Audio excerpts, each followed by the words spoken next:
आज का जो हमारा टॉपिक है वो है खोरठा व्याकरण, है ना। खोरठा व्याकरण,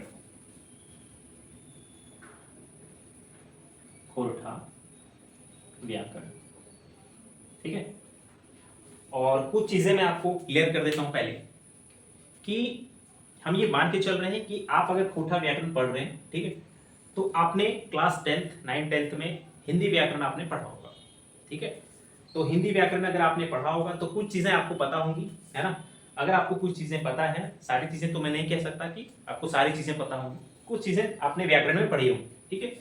तो अगर आपने थोड़ा बहुत भी पढ़ा होगा तो ये जो खोरठा व्याकरण है ये बहुत आसानी से आपको समझ में आ जाएगा, ठीक है। और ये वीडियो देखने के बाद आपको खोरठा व्याकरण में, मैं सिंपली बता रहा हूं, मैं खोरठा व्याकरण में आपको कोई भी डाउट मेरी तरफ से तो नहीं होना चाहिए, ठीक है। फिर भी अगर कुछ डाउट रह जाएगा तो आप कमेंट बॉक्स में कमेंट करना, ठीक है। और अगर जरूरत पड़ी तो मैं फिर नेक्स्ट वीडियो एक बना दूंगा, ठीक है। लेकिन मैं कोशिश करूंगा कि आपको जितने भी व्याकरण के सारे अलग अलग चैप्टर्स हैं, अलग अलग, जैसे अभी मैं वर्ण बताऊंगा, है ना, उसके बाद फिर संज्ञा, फिर विशेषण, फिर सर्वनाम, इस तरह करके मैं सारे टॉपिक कवर करा दूंगा, ठीक है। तो ये फर्स्ट वीडियो है और खोरठा व्याकरण में सबसे पहला चैप्टर हमारा है वर्ण, ठीक है। वर्ण के बारे में हम पढ़ेंगे और इसको खोरठा में हम वर्ण लिखते हैं, क्या लिखते हैं, वर्ण, ठीक है। तो इसके बारे में हम डिस्कस करेंगे, ठीक है। और ये क्लास देखने के बाद मैं इतना श्योरिटी देता हूं कि आपका एक भी क्वेश्चन इससे रिलेटेड नहीं छूटेगा, ठीक है। इसमें मैं क्या क्या चीजें कवर कराऊंगा वो भी मैं आपको बता देता हूं। सबसे पहले वर्ण के बारे में बताऊंगा, ठीक है। वर्ण के प्रकार आपको पता है, स्वर वर्ण, व्यंजन वर्ण होते हैं, है ना। इसके अलावा बहुत सारे उच्चारण ध्वनियां हैं कि कौन सा वर्ण, कौन सी जो है वर्ग जो है वो हमारा कंठ से निकलता है, कौन सा वर्ण हमारा होठ से निकलता है, दंत से निकलता है, ओठ से निकलता है, अल्प प्राण क्या होता है, महाप्राण क्या होता है, ये सब कुछ इसमें डिस्कस करूंगा। घोष, अघोष, है ना, ये सारी चीजें क्या होती हैं, इन सबको इस टॉपिक में कवर करूंगा, ठीक है। तो सबसे पहले हम वर्ण को समझने की कोशिश करेंगे। वर्ण को समझने से पहले हम ध्वनि को समझते हैं। ध्वनि, ठीक है, ध्वनि क्या होता है। सबसे पहले आप समझिए कि भाषा, भाषा आप सबको पता होगा, ठीक है। भाषा से क्या करते हैं, हम कम्युनिकेट करते हैं। एक पर्सन यानी हम आपको कम्युनिकेट कर रहे हैं, तो हम जो माध्यम से आपको कम्युनिकेट कर रहे हैं दैट इज भाषा, है ना। वो कोई भी हो सकता है, हिंदी भी हो सकता है, उर्दू भी हो सकता है, उड़िया भी हो सकता है, बंगाली भी हो सकता है ना, इंग्लिश भी हो सकता है, साइन लैंग्वेज भी हो सकता है ना, मीडियम ऑफ एक्सचेंज है, ठीक है। तो उसको हम क्या बोलते हैं, भाषा। अच्छा, भाषा का आधार क्या है हमारा, तो भाषा का आधार अगर हम देखा जाए तो उसको आधार हमारा क्या है, ध्वनि, है ना। क्या है इसका आधार, ध्वनि यानी साउंड, या फिर आवाज भी इसे कह सकते हैं, आवाज, ठीक है। कोई भी भाषा अगर हम बोलते हैं तो उसका आधार क्या है, ध्वनि। ध्वनि का मतलब क्या हो गया कि हमारे मुंह से जो श्वास निकलता है, ठीक है, हवा जो निकलती है उसी को तो हम ध्वनि कहते हैं, है ना। वो कुछ भी हो सकती है, आप अपने मुंह से कुछ भी निकालते हैं, हवा अगर निकल रही है तो वहां से कुछ ना कुछ आवाज निकलेगा, ठीक है। कंपन होगा, हवा में कंपन होती, वही चीजें हमारे सुनाई देती है ना, तो उसे हम क्या कहते हैं, ध्वनि। खोरठा में इस ध्वनि को हम क्या कहते हैं, साड़ा। क्या कहते हैं, साड़ा। वेरी वेरी इंपॉर्टेंट ये क्वेश्चन आया हुआ है, इसको आप नोट्स करें। सिंपल सी बात है, ध्वनि को खोरठा में क्या कहते हैं, साड़ा, ठीक है। तो अगर आप कुछ कुछ चीजें हमारे साथ नोट करते हुए जाएंगे तो आपका एक भी क्वेश्चन नहीं छूटेगा, ठीक है। अब यहाँ पे खोरठा में हमने क्या लिखा है, वर्ण, है ना। तो व को ब क्यों लिखते हैं, ठीक है, ये र को हम र क्यों लिखते हैं, ये सब चीजें इसमें क्लियर हो जाएगा आपको, ठीक है। वर्ण को हम क्या बोलते हैं खोरठा में, वर्ण। आप सब बुझो ही ना, हम भी हैं खोरठावासी भाई, ठीक है।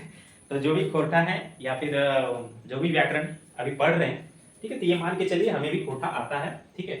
अलग चीज है कि मैं अभी समझाने के लिए नहीं बोल सकता, है ना। चलिए, तो भाषा का आधार हमारा हो गया ध्वनि। ध्वनि हमारा, उसको खोरठा में साड़ा भी कहते हैं। ऑप्शन में आपको मिलेगा साड़ा, तो आप वहां से क्लिक कर सकते हैं, या किसी स्टेटमेंट में अगर आपको साड़ा दिख जाए तो आपको समझ जाना ध्वनि की बात हो रही है, ठीक है। इसी ध्वनि को और एक नाम से जानते हैं, प्राण, है ना। इसी को हम क्या बोलते हैं, प्राण। प्राण का मतलब जहां से आवाज, हवा निकलती है, जहां से सांस निकलती है, बोलते हैं ना सांस चला गया, प्राण चला गया। प्राण चला गया मतलब क्या हो गया, श्वास रुक गया, श्वास चला गया, नहीं ले पा रहा है श्वास, तो उसी को हम क्या बोलते हैं, प्राण। इसी को दो भाग में बांट दिया गया है, अल्प प्राण, ठीक है, और महाप्राण। महाप्राण, ठीक है, इसके बारे में हम बाद में डिस्कस करेंगे, बस मैं आपको बता दे रहा हूं।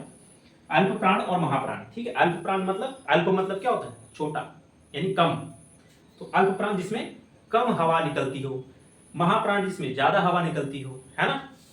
तो इसको हम बाद में डिस्कस करेंगे, बस मैं बताने का मकसद था कि प्राण और साड़ा किसको कहते हैं, ये चीज आपके माइंड में क्लियर होना चाहिए, ठीक है। चलिए अब हम बात करते हैं कि वर्ण क्या होता है। ध्वनि समझ में आपको आ गया, है ना, ध्वनि समझ में आ गया। अब हम पढ़ते हैं वर्ण क्या होता है, वर्ण, ठीक है। जिस ध्वनि को लिख सकते हैं आप, या जिस आवाज को या जिस ध्वनि को हम लिखकर प्रेजेंट करें, है ना, लिखकर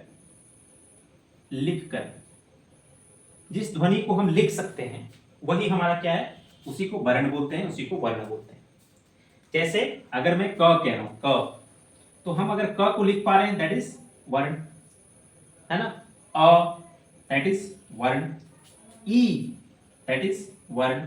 ये क्या है, जिस चीज को हम आवाज जो हमारा निकल रहा है हम उसको लिख पा रहे हैं, तो उस जो आवाज हम रिप्रेजेंट कर पाए लिख के, उसी को हम क्या बोलेंगे, वर्ण। एक छोटी इकाई है ना, शब्द की छोटी इकाई हमारा क्या है, वर्ण, ठीक है।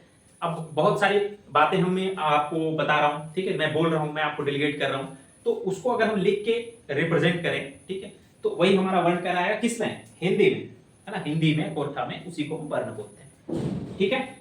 अब यहाँ पे देखिए खोरठा व्याकरण हम पढ़ रहे हैं, तो हम खोरठा के बारे में ही बताऊंगा मैं, ठीक है। हिंदी व्याकरण अगर आपने पढ़ा होगा तो बहुत जल्दी आपको कैच हो जाएगा। तो यहाँ तक आपको मेरे ख्याल से क्लियर हो गया होगा कि वर्ण किसे कहते हैं, ध्वनि, भाषा, ये सारी चीजें क्लियर हो गई होंगी, ठीक है। तो अब हम सीधा अपने मुद्दे पे आते हैं, हमें जो पढ़ना है, जो हमें टॉपिक कवर करना है, जिससे क्वेश्चन हमारा ना छूटे, जिससे हमारा क्वेश्चन सॉल्व हो जाए, हम उस चीज को डिस्कस करेंगे, ठीक है। वर्ण के प्रकार आप सबने पढ़ा होगा, है ना, जब आपने क्लास 9 10th में, है ना, 9 10th बहुत एंजॉय किए होंगे आप तो, है ना, हमने भी किया था, ठीक है। और सच्ची बता दूं कि जो स्टूडेंट क्लास 9 10th में एंजॉय नहीं किया होगा वो बहुत पछताएगा। स्कूल लाइफ बहुत मजेदार होता है, इसके बाद आपको कभी भी जिंदगी में वो दिन, वो पल वापस नहीं आएगा। वैसे तो कोई भी पल वापस नहीं आता है, लेकिन जो चाइल्डहुड का समय होता है क्लास 9 10th का, ठीक है, उसमें हम सब क्या सोचते हैं कि हम बहुत बड़े हो गए हैं, या बहुत जानने लगे हैं, अपने आप को बड़ा समझने की कोशिश करते हैं, बहुत सारी उम्मीदें होती, ठीक है, बहुत सारी एनर्जी होती कि ये कर देंगे, वो कर देंगे, है ना। तो उसी सब में बहुत सारी चीजें होती है दोस्ती यारी में, है ना। आप सबने वो फील किया होगा, मैं आप समझ गए होंगे मैं किस चीज की बात कर रहा हूँ, ठीक है। हालांकि छोड़िए, तो क्लास 9 10th में सीधा हम यहाँ पे आते हैं। क्लास 9 10th में आपने पढ़ा होगा वर्ण के प्रकार, दो प्रकार होते हैं, कौन कौन से, एक स्वर वर्ण पढ़े होंगे आपने, और एक व्यंजन, है ना, व्यंजन, आधा व्यंजन, ठीक है, स्वर्ण और व्यंजन, इसी को हमें यहाँ पे पढ़ना है, ठीक है, कि स्वर वर्ण क्या होता है और व्यंजन वर्ण क्या होता है, ठीक है।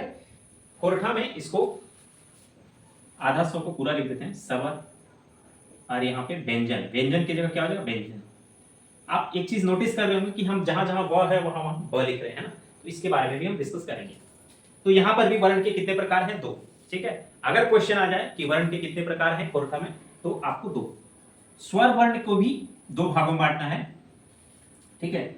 एक हमने क्या पढ़ा था, हर्ष और एक दीर्घ, हर्ष स्वर और दीर्घ स्वर पढ़ा है ना आपने, हर्ष ही दीर्घ ही, है ना, हर्ष दुर्ग, ये सब पढ़ा होगा आपने, ठीक है। स्कूल में, गवर्नमेंट स्कूल में भी अगर आपने पढ़ा होगा तो ये सब चीजें बहुत ज्यादा वहां पे सिखाई जाती है ना, हर्ष स्वर, ठीक है। हर्ष को सीधा या सरल कह सकते हैं इसको, और दीर्घ को क्या बोलते हैं, जोड़ल स्वर, है ना, जोड़ल। और ये हर्ष को क्या बोलते हैं, सीधा, हर्ष को मूल, है ना, मूल भी कह सकते हैं इसको मूल लिख लीजिए। देखिए कुछ चीजें मैं देख के भी बताऊंगा, क्योंकि ये वीडियो ऐसा है जिसको मैं एडिट नहीं करना चाहता, है ना। तो ऐसा है कि मैं अगर बता रहा हूं कुछ, तो आपको उसको नोट्स करना है, उसको समझना है, इससे गलती होने का कम चांस होता है और आपको एक ही बार में सारा चीज क्लियर हो जाएगा, ठीक है। और इससे रिलेटेड, ग्रामर से रिलेटेड इस तरह का वीडियो आपको कहीं नहीं मिलेगा, ठीक है, जो एकदम बेसिक से और आपका सारा डाउट क्लियर करता जाए, ठीक है। तो सीधा पूछे वर्ण कितने प्रकार के? दो। स्वर और व्यंजन, स्वर वर्ण कितने प्रकार के? दो। ये भी ध्यान में रखना, स्वर हमारे कितने हैं? दो, हर्ष और दीर्घ। खोरठा में, हम खोरठा की बात करते हैं, खोरठा में आपने पढ़ा होगा, सॉरी हिंदी में आपने पढ़ा होगा स्वर, जो हर्ष स्वर है उसमें अ आ ई उ ये सब आपने पढ़ा होगा। तो इसमें क्या क्या आता है? अ, ई और उ, यानी अ, ई और छोटा उ, छोटा ई और छोटा उ। दीर्घ स्वर जिसमें जोड़ल होता है उसमें क्या आएगा? आ, बड़ी ई की मात्रा, बड़ी उ, ए और ओ, ये 5 आएगा। ये दिख रहा है तो? ये दिख रहा है तो? ठीक है, चलिए एक बार देख लेता हूँ। अगर आपको दिख नहीं रहा हो तो मैं बता दूंगा आपको। हाँ ठीक है, एकदम क्लियर आ रहा है भाई, एकदम झकास आ रहा है। तो हर्ष और दीर्घ आपको समझ में आ रहा है। अब यहाँ पे बोलोगे सर यहाँ तक तो ठीक है, ए ओ औ भी होता है, अंग अह भी होता है ना, लेकिन अभी आप लोगों को उतना नहीं जाना है और हिंदी वाले को थोड़ा सा मॉडिफाई करना है, ठीक है। हर्ष में आपका क्या क्या आएगा? अ ई उ, कितने हैं टोटल? 3। यहां पे दीर्घ में कितने हैं? 1 2 3 4 5, टोटल मिला के कितने हो गए? बोलोगे 8, ठीक है। स्वर वर्ण क्लियर हो गया। इतना अगर आपको समझ में आ गया तो स्वर वर्ण आपका क्लियर हो गया, और इससे रिलेटेड आपको कोई भी क्वेश्चन पूछ दिए आप आराम से बता सकते हो। सीधा पूछा है वर्ण कितने प्रकार? 2, स्वर्ण वर्ण, व्यंजन वर्ण। स्वर वर्ण के कितने प्रकार? 2, ह्रस्व और दीर्घ, या फिर यहाँ लिखा रहेगा मूल या जोड़ल। जोड़ल का मतलब होता है इसमें, जैसे अ की बात करें तो अ में, आ में क्या मिला हुआ है? अ प्लस अ, इसीलिए इसको जोड़ल बोलते हैं।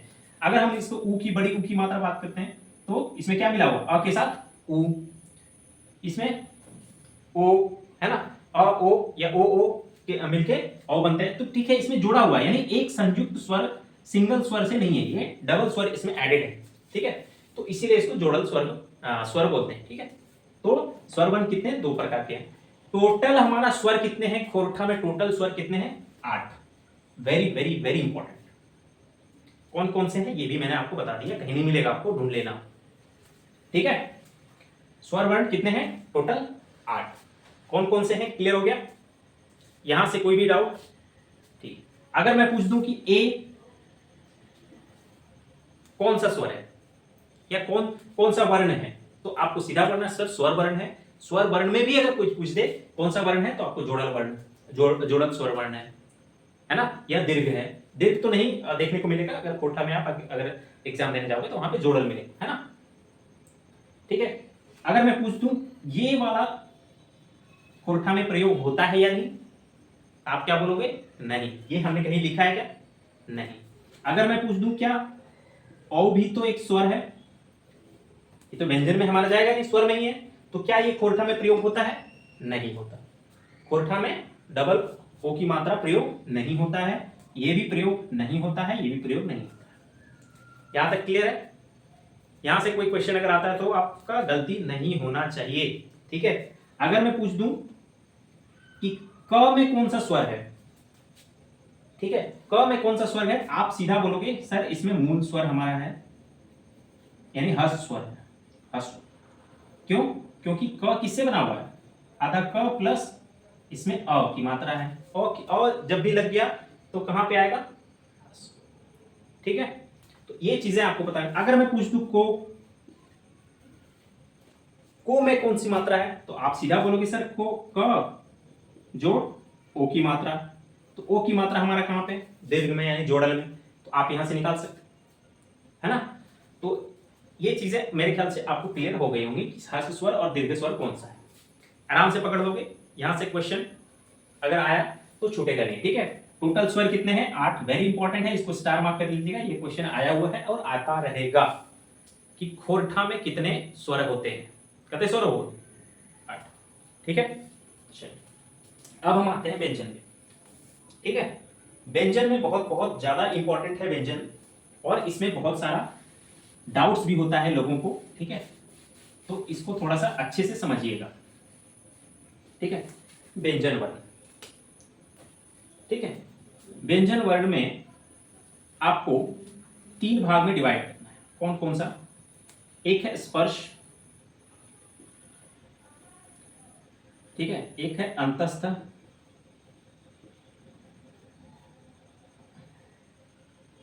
अंतस्थ, और एक आप लिख लें उष्म, उष्म व्यंजन, ठीक है। कोरठा की बात करें, ठीक है, स्पर्श, अंतस्थ, उष्म, ये हिंदी में लिखा हुआ, ठीक है। इसको अगर कोरठा में लिखें तो इसको बोलते हैं छुआई। स्पर्श मतलब क्या होता है? छूते हैं, ये हो गया स्पर्श मतलब क्या होता है। अगर हम बोले स्पर्श का मतलब क्या होता है, स्पर्श मतलब छूना, वो छूने वाला नहीं, लड़का बॉयज गर्ल वाला नहीं, ठीक है, सिंपल छूने का। अगर मैं इसको छू रहा हूं तो स्पर्श कर रहा हूं, है ना, तो इसको हम क्या बोलते हैं? छुआई, ठीक है।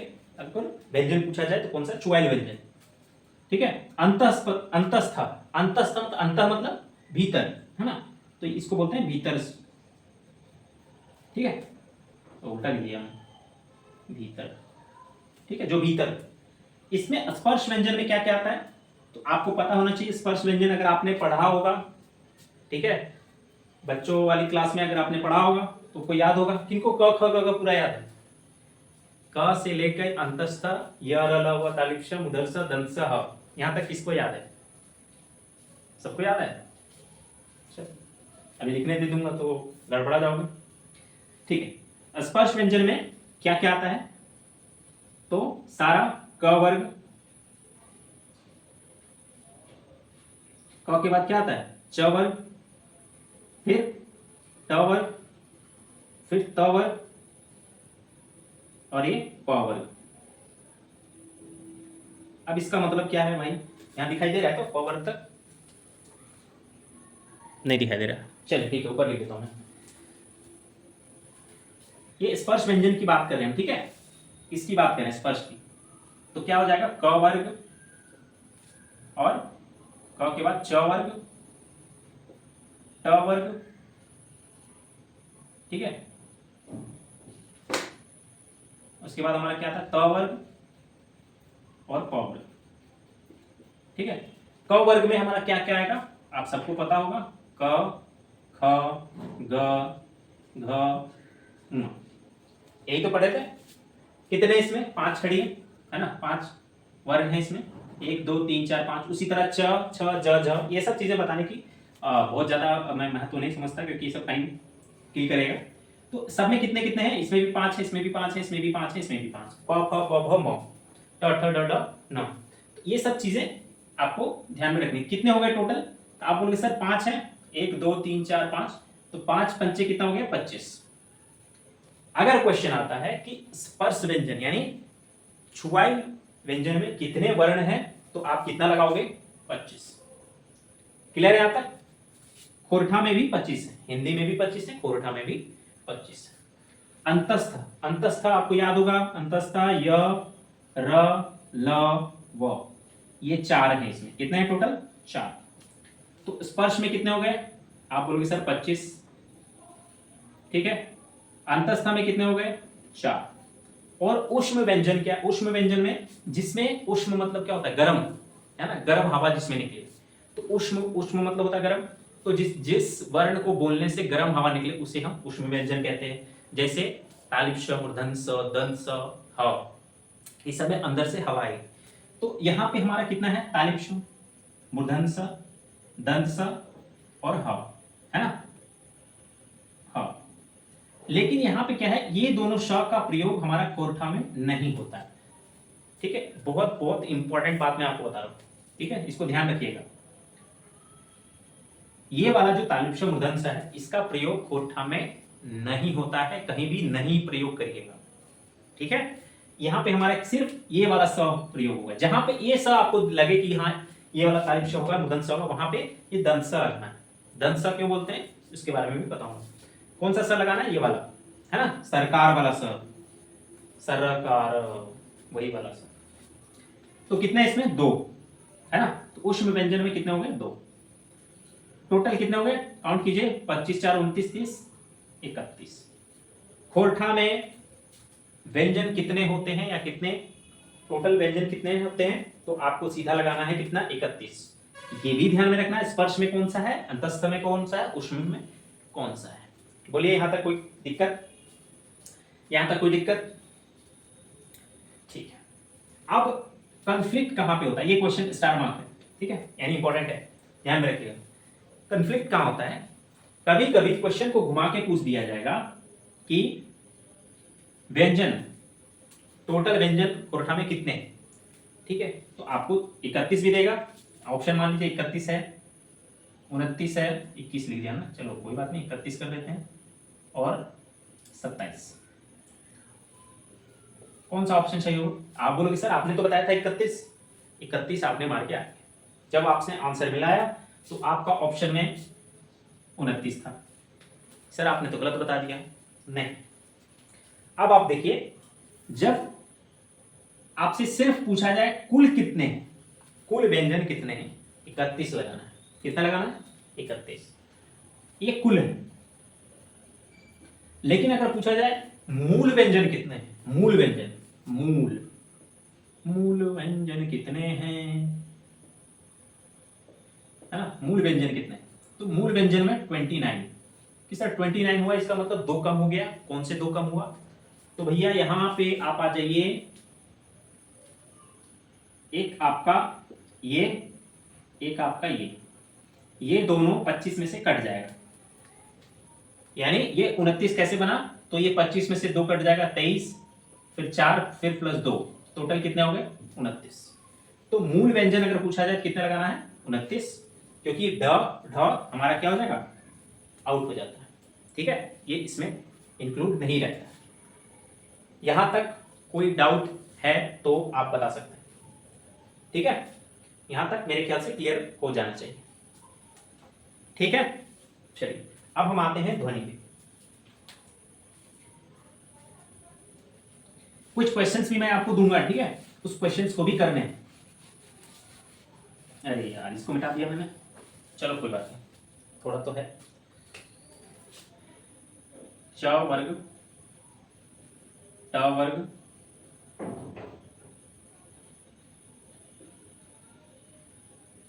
क वर्ग, कचटतम, कचटतम, हमने इसको याद किया था, कचटतम, ठीक है। देखिए अब इसके जो उच्चारण स्थान है उसके बारे में आपको पता होना चाहिए, है ना, उच्चारण स्थान। देखिए बहुत सारे लैंग्वेज ऐसे होते हैं जिसका उच्चारण पर ही मतलब डिफाइन होता है कि ये किस लैंग्वेज का है। जैसे अगर आप हरियाणवी अगर आपने सुना होगा, जो दिल्ली वगैरह गए होंगे उनको हरियाणवी अगर आपको समझ में आया होगा तो वो थोड़ा मतलब एग्रेसिव टाइप का बोलते हैं, है ना। तो उच्चारण अलग अलग है, हर भाषा का उच्चारण अलग अलग है। इंग्लिश में अगर मैं बात करूं तो इंग्लिश में भी फ्रेंच में इंग्लिश अलग बोलते हैं, मतलब वर्ड सेम रहेगा लेकिन उसको बोलने का तरीका अलग है। इंग्लैंड में अलग बोलेंगे, इंडिया में तो अलग ही बोलेंगे, है ना। नाइफ को नाइफ, या थोड़ा जीभ दबा के बोले नाइफ, है ना, तो अलग अलग जगह पे अलग अलग। तो हमें उतना नहीं जाना है, हमें अपना टॉपिक पे सीधा आना है, उच्चारण स्थान। देखिए उच्चारण स्थान को कैसे याद रखेंगे, देखिए 5 चीजें आपको ध्यान में रखनी है, 5 चीजें, क्योंकि हमारे पास कितने हैं? 5, तो इन 5 को पहले एकदम दिमाग में क्लियर करना है। क्या क्या? कंठ, इसको क्या बोलते हैं? कंठ, ठीक है। ये क्या है? तालु, कंठ, तालु, मूर्धा ऊपर, आपके मुंह के ऊपर वाला भाग, ठीक है, जहां से नाक सटा हुआ है ना, तो ऊपर वाला भाग क्या है? मूर्धा, है ना, ठीक है। तो कौन कौन सा हो गया? कंठ, तालु, मूर्धा, दंत, दांत का प्रयोग भी होता है कहीं की, है ना, और सबसे ज्यादा होठ, ठीक है, सबसे ज्यादा प्रयोग होठ। कहां पे होठ सबसे ज्यादा प्रयोग होता है? एक गलत जगह दिमाग जा रहा है, तो यहीं पे हमको समझना है कौन सा कहां पे यूज होता है। क से कहां पे होगा? कंठ, यानी क वर्ग हमारा सारा कहां पे आएगा? कंठ से बोला जाएगा। जैसे क आप बोल के भी देख सकते हैं, क, ख, ग, घ, अंग, कहां से यूज करें? कंठ से आपका आवाज आ रहा है। तो अगर पूछा जाए कि क वर्ग कहां से आता है, तो कंठ से। च हमारा कहां से आता है? च, तो ये तालु से, ठीक है। इसको याद रखने का भी तरीका मैं आपको बता दूंगा, आप नहीं भूलोगे, पहले अभी नोट कर, है ना। कंठ, तालु, ट, मूर्धा, उसके बाद त हमारा दंत, आप बोल के भी देख सकते हैं, त थ द बिना दांत का बोलना थोड़ा मुश्किल होगा। और प फ ब भ आपको पता है, प प आ बोलते हैं ना, प प। तो प हमारा कहाँ होगा, होस्ट, ठीक है। कंठ तालु मूर्धा दंत ओष्ठ, एकदम एक लाइन में आपको याद रखना है, कंठ तालु मूर्धा दंत ओष्ठ, ठीक है। कंठ तालु मूर्धा दंत ओष्ठ, ये आपको ध्यान में रखना है, क्योंकि इससे भी क्वेश्चन आता है, इससे भी क्वेश्चन आपको पूछा जा सकता है, ठीक है। और हिंदी में भी सेम है, ठीक है, कोर्ठा में भी सेम है, हिंदी में भी सेम है, क्योंकि ये थोड़ी बदल जाएगा, आप जो आवाज निकलेगी वो तो वहीं से निकलेगी, कंठ वाला कंठ से ही निकलेगी, ऐसा थोड़ी कंठ वाला दांत से निकल जाए, ऐसा तो नहीं है ना, ठीक है। तो क वर्ग वाले सारे कहाँ निकलेंगे, कंठ, च वर्ग तालु, ट मूर्धा, द, त थ द द, देखिए दांत का प्रयोग हुआ, दंत, और प प ब होस्ट। इसके साथ साथ आपको ये भी याद रखना है, इसमें अ और आ भी आता है, ठीक है। अ आ कहाँ आएगा, आपका कंठ में आएगा, ठीक है।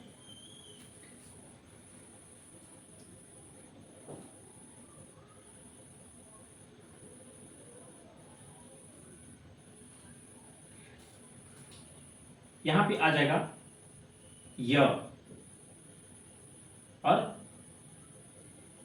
यश या ऋषि, क्या था, यश, ठीक है। यश होता है, लेकिन उसको हिंदी में स का प्रयोग वहां पे तो नहीं कर सकते हैं ना, यहाँ पे स, ठीक है। यहाँ पे री, री, यहाँ पे री, ये वाला री आता है, लेकिन यहाँ पे र, ये री हम लोग कोर्ठा में प्रयोग नहीं करते हैं, ठीक है, लेकिन थोड़ा सा आपको ध्यान में रखना है। और होस्ट में, ओस्ट में हमारा क्या था, होस्ट में हमारा क्या आता है, तो ऊ और बड़ी ऊ की मात्रा, है ना। बाकी चीजें आप अपने से खुद से कर सकते हैं, कौन सा भाषा या कौन सा वर्ण कहां से उच्चारण हो रहा है, ये आप खुद से भी अंदाजा लगा सकते हैं। इन केस अगर आपको पता नहीं चल पाता है कि कौन सा भाषा कहां से निकल रही है, यानी कौन सा वर्ण कहां से आवाज निकल रही है, तो आप ऑप्शन एलिमिनेशन मेथड यूज कर सकते हैं, वेरी वेरी इंपॉर्टेंट है ऑप्शन एलिमिनेशन मेथड, ठीक है। सारे ऑप्शंस को आप देख लें, अगर आपको किसी दो में डाउट होता है तो आप वहां पे रिस्क ले सकते हैं, ठीक है, वो तो बात की बात है। चलिए अब इसको हम याद कराते हैं, पहले कंठ तालु मूर्धा दंत ओष्ठ, ये आपको, ये फ्लो याद होना चाहिए, ये भी आपको ऑटोमेटिक याद होगा, क ख ग आपको पता होगा, क के बाद च आता है, कचट तक, और कंठ तालु मूर्धा दंत ओष्ठ, इसको 4 बार 5 बार आप अगर बोलोगे तो आपके माइंड में ये सेट हो जाएगा, ठीक है। इसके साथ साथ अ आ भी लिखना है, य भी लिखना है, य र ल, है ना, ये सब आपको कहां पे प्रयोग होना है, यहीं पे, है ना। मूर्धा, र मूर्धा, है ना, दंत, ल स ल, है ना, ये सब चीजें आपको ध्यान में रखनी है, ठीक है। और कोई डाउट, यहां तक कोई डाउट कि कौन सा वर्ड कहां से उच्चारण होगा, अगर आपको कोई डाउट है तो पूछ सकते हैं। तालिब श, मुदन स, दंत स, ये सब चीजें आपको बता दिया। उष्म स जब भी आएगा तो हमें यही स प्रयोग करना है, सरकार वाला स प्रयोग करना है, बाकी तालिब श मुदन स का प्रयोग करना ही नहीं है आपको, है ना, कोर्ठा में आपको ये दोनों प्रयोग करना ही नहीं है, तो स हमारा यहां से आ जाएगा। अगर ये प्रयोग होता हिंदी में तो हम यहाँ पे प्रयोग करते तालु में श, है ना, लेकिन हमें ये पढ़ना ही नहीं है कोर्ठा में, तो हम इसको क्यों उतना प्रेफर करें, ठीक है।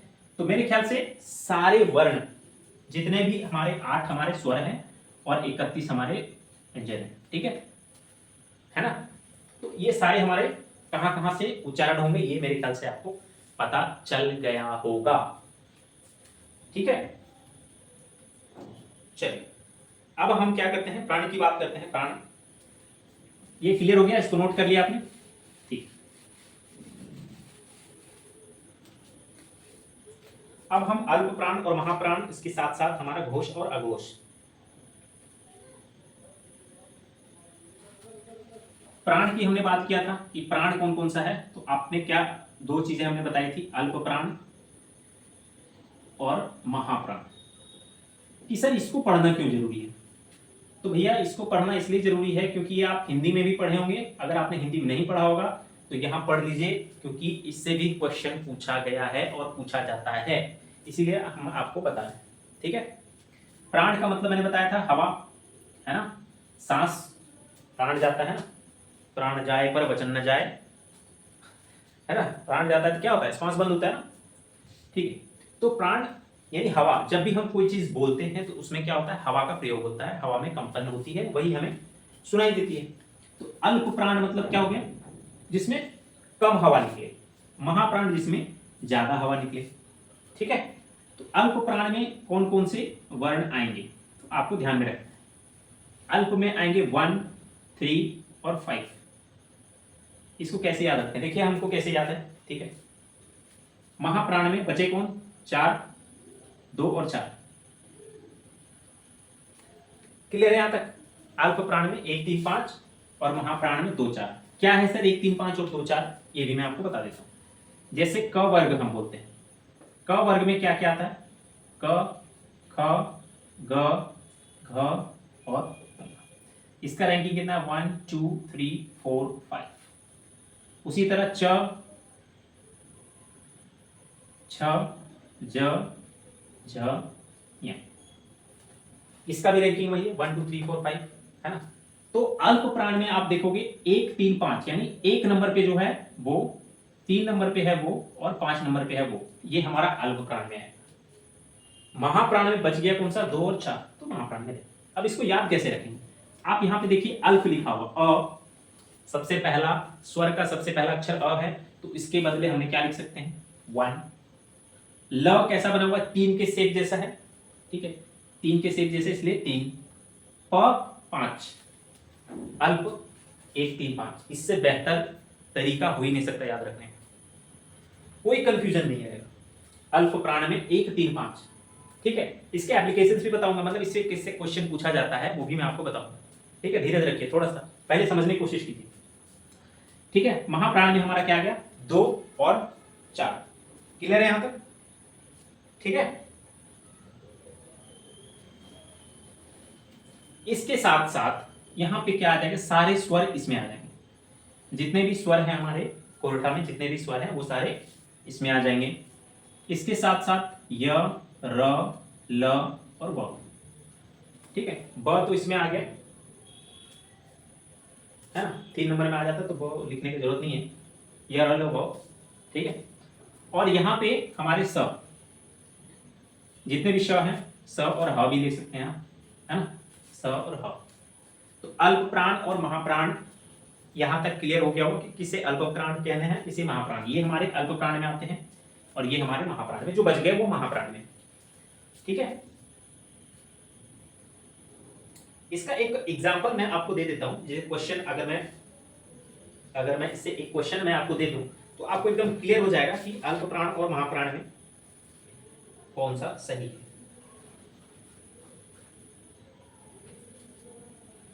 जैसे अब मैं पूछूं कि खैबे, और इसी को हम लिख देते हैं खैबे। खैबे से क्या बना है, खैबे, खैबे से खैबे। अब इसमें बताइए कि क्या चेंज हुआ है, तो आप बोलोगे सर ब जो था वो भ बन गया है। वेरी गुड, ब हमारा क्या बन गया, भ बन गया। तो ब और भ हमारा किस में आता है, प, फ, ब, भ, म। इसको आप लिखने की कोशिश कीजिए। चलिए हम यहां लिख देते हैं प, फ, ब, भ और म। पहले हमारा क्या था, ब, तीसरे नंबर पे आता है, तो कौन सा था वो, अल्प प्राण। अल्प प्राण से क्या बन गया है, चौथे में चला गया भ, तो अल्प प्राण से कहां चला गया, महाप्राण में। अल्प प्राण से महाप्राण, तो इसको पूछा जा सकता है कि इसमें क्या चेंज हुआ है ना, या क्या इस चेंज को हम क्या बोलेंगे, क्या नाम देंगे। ठीक है, उसमें ऑप्शन रहेगा आपका अल्प प्राण, अल्प प्राणीकरण या महाप्राणीकरण, ठीक है, या घोषीकरण या घोषीकरण, है ना।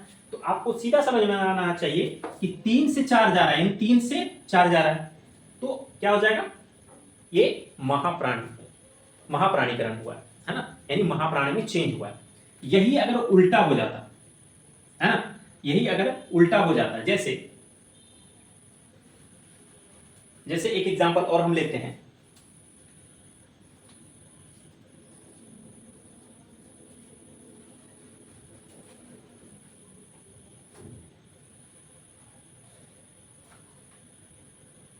खराब।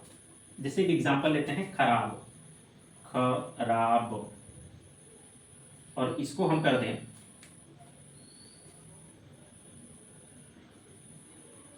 वो वाला एग्जांपल नहीं लेते हैं ना, वो वाला नहीं लेते हैं, कुछ और लेते हैं। जैसे एक और एग्जांपल हम लेते हैं साग, साग, और उसको हमने कर दिया साग, और नहीं साग।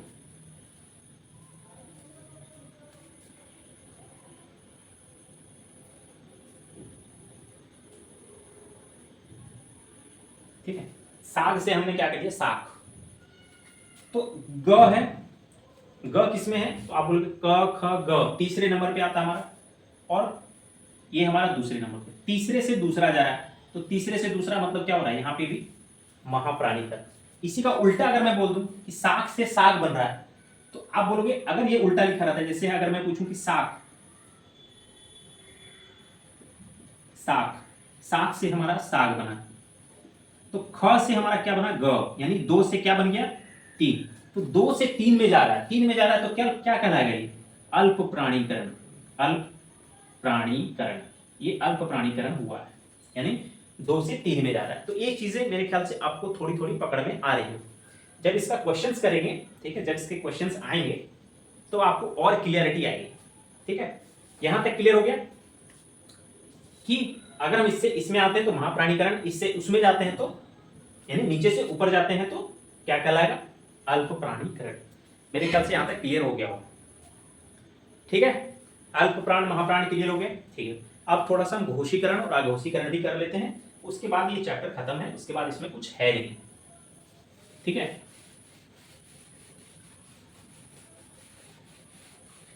इसी तरह जिस तरह हमारा हवा को बाहर निकालने की वजह से दो कैटेगरी में बांटा गया, उसी तरह वर्ण को घिसते हुए कर्म में, यानी जिसमें घिसाई होती है, उससे दो भागों में बांटा गया है। एक है घोषीकरण, है, और एक है अघोषीकरण।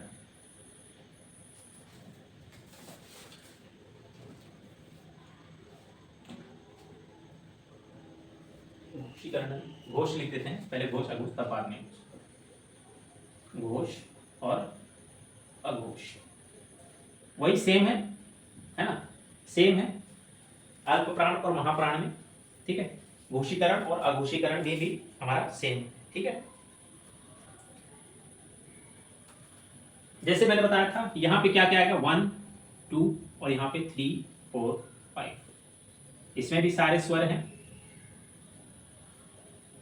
है ना, सारे स्वर हैं, और इसमें भी हमारा स आएगा। ठीक है, इसको भी याद रखना, नंबरिंग 3 4 5 सारे स्वर, है ना, और इसमें हमारा स और अ।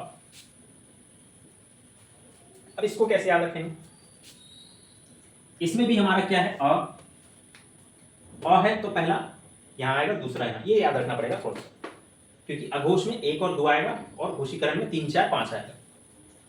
क्लियर है, स्वर, इसमें सारे स्वर आएंगे, इसमें स और ह आएगा अघोषीकरण। ठीक है, इसी तरह इसको भी सेम वही एग्जांपल है, अब इसको समझने की कोशिश करेंगे। वही क ख ग घ मैंने बता दिया, क ख ग घ और, तो क हमारा 1 2 3 4 5, ये दोनों हमारा क्या हो गया अघोषीकरण में, और ये दोनों, ये तीनों जो हमारा वो घोषीकरण में, यानी यहां से अगर यहां जाता है तो हमारा क्या कहलाएगा घोषीकरण हो रहा है। क्या कहलाएगा घोषीकरण, है ना। जैसे जैसे एक एग्जांपल हम ले लें, मान लीजिए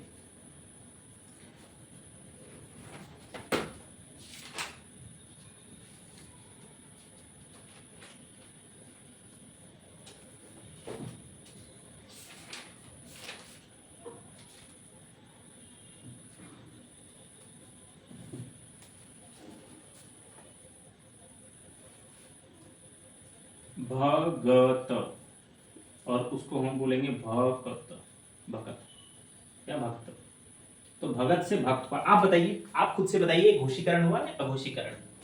तो आप बोलोगे सर क से कहाँ जा रहा है, क से ग से जा रहा है, ग से क में, यानी 3 से किस में जा रहा है, 1 में, 3 से 1 में, यानी नीचे आ रहा है।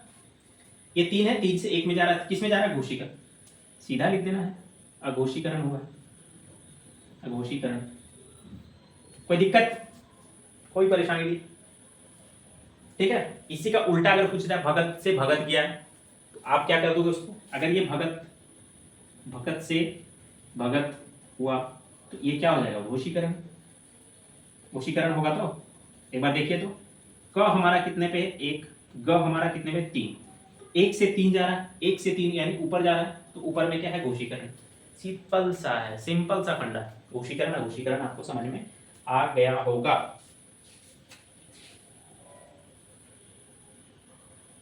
ठीक है। कुछ क्वेश्चंस ऐसे हैं जिसका मैं बहुत सी अच्छे से चीजें आपको बता रहा हूं।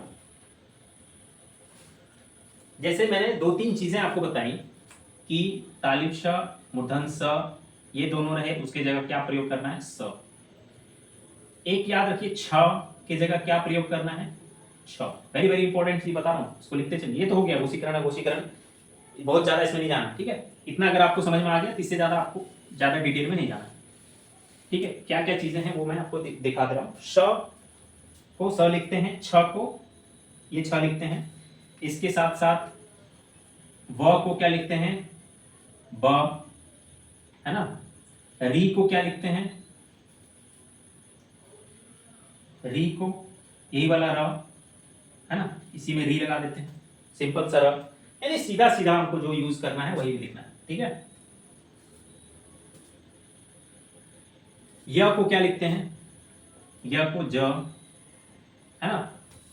ये सब चीजें आपको कोरठा में, ये हिंदी है, ये हमारा कोरठा, ये सारे कोरठा में प्रयोग होते हैं। छ को छ, जैसे एक एग्जांपल मैं लिख दूं, आप बताइए, परीक्षा,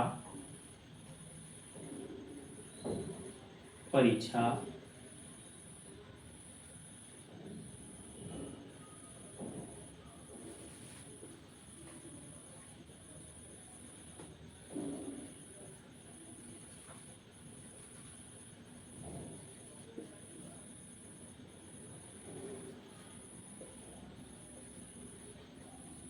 ठीक है। ये 4 ऑप्शन है, आपको बताना है कि इनमें से चारों में से कोरठा में कौन सा सही लिखा जाएगा, कोरठा में कौन सा सही है ना, यानी सही उच्चारण किसका है कोरठा में। ये 4 ऑप्शन है, फटाफट इसको आंसर दीजिए, ठीक है।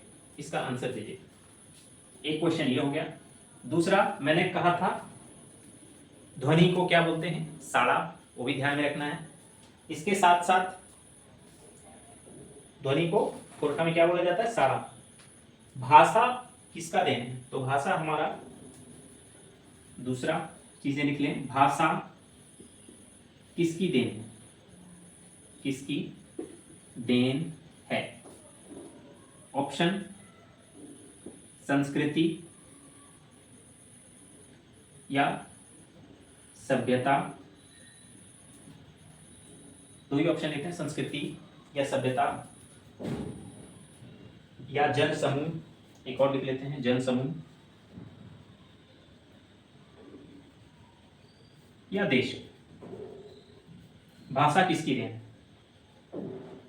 4 ऑप्शन है, 1 2 3 4, ठीक है। दिखाई दे रहा है तो हाँ, ठीक है। किसकी देन है, संस्कृति, सभ्यता, जनसमूह। 2 क्वेश्चन है, दोनों फटाफट करिए, ठीक है। इससे रिलेटेड क्वेश्चंस है, और मेरे ख्याल से इससे और तो कुछ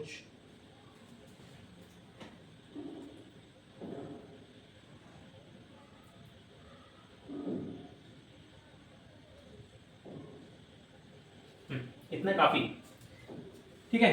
तो जिन जिन लोगों का ये आंसर आ रहा होगा परीक्षा, ये गलत है, ठीक है। जिन जिन लोगों का परीक्षा आंसर आ रहा होगा वो गलत है। बाकी बताइए कौन सा ऑप्शन होगा,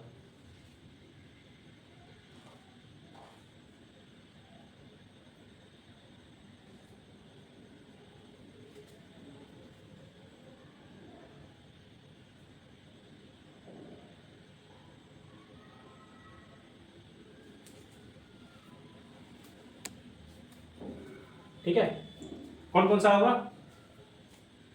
अरे गधा, परीक्षा थोड़ी होता है, परीक्षा, इसमें भी छ, मैंने क्या बताया, कोर्ठा में ये प्रयोग नहीं होता है, तो जहां जहां ये होगा वो होगा ही नहीं, ये हमारा आंसर हो जाएगा। भाषा किसकी देन है ना? तो भाषा किसकी देन है? तो हमारा सभ्यता की देन है ना? संस्कृति की नहीं होगी, देश की नहीं होगी, जनसमूह की नहीं होगी, किसकी होगी? सभ्यता की। वेरी वेरी इंपॉर्टेंट है, ऐसा क्वेश्चन पूछा जाता है। ठीक है, जहां भी आपको ये सारी चीजें दिख जाएं, ये सारे प्रयोग नहीं होंगे किसी भी वर्ड में, अगर आपको ऑप्शंस में ये सारे वर्ड दिख रहे हैं तो उसको टिक करना ही नहीं है कोर्ट में। ठीक है, तो अगर इतना आपने पकड़ लिया, इतना चीजें अगर आपके दिमाग में सेट हो गई, तो मेरे ख्याल से वर्ड से कोई क्वेश्चन आपका नहीं छूटेगा। ठीक है, नेक्स्ट वीडियो जो आएगी वो हमारा संज्ञा की आएगी। ठीक है, फिर सर्वनाम की। ठीक, इस तरह धीरे धीरे टॉपिक को कवर। अगर वीडियो अच्छी लगी तो एक बार लाइक बटन जरूर दबा दीजिएगा, लाइक बटन दबाने से कुछ नहीं होता। ठीक है, लाइक बटन दबाइए और आपका भी एक मार्क हो जाएगा कि हमने ये पढ़ लिया है, इसका नोट्स हमारे पास बन चुका है। ठीक है, इससे बाहर क्वेश्चन नहीं जाएगा। ठीक है, चलिए।